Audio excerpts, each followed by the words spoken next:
જય ભવાની ક્ષત્રિય સમાજના વિરોધના વંટોળ વચ્ચે આ નવો નારો આપ્યો છે પરસોત્તમ રૂપાલાએ। એક તરફ રૂપાલાનો ક્ષત્રિયો દ્વારા પ્રચંડ વિરોધ કરવામાં આવી રહ્યો છે તો બીજી તરફ રાજકોટમાં રૂપાલાને મળ્યું છે પાટીદારોનું સમર્થન।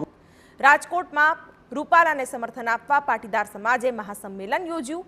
આ સંમેલનમાં મોટી સંખ્યામાં પાટીદાર અગ્રણીઓએ હાજરી આપી। જાહેર સભાને સંબોધતા રૂપાલાએ નવો નારો આપ્યો। જો કે હાજર સૌમાં હાસ્યનું મોજું ત્યારે ફરી વળ્યું જ્યારે જય ભવાની કોંગ્રેસ જવાનીના નારા લાગ્યા। વિદ્યાર્થીઓને વેલકમ કરવા ગયા ત્યારે ઘણા મંત્રીઓ હું બોલાવીશ જય શિવાજી, તમે બોલજો જય ભવાની। જય શિવાજી, જય શિવાજી।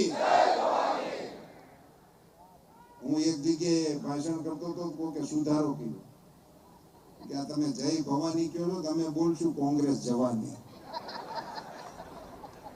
હવે એમાં નથી પડવું, ગેલી જ છે ને ક્યાં આપણે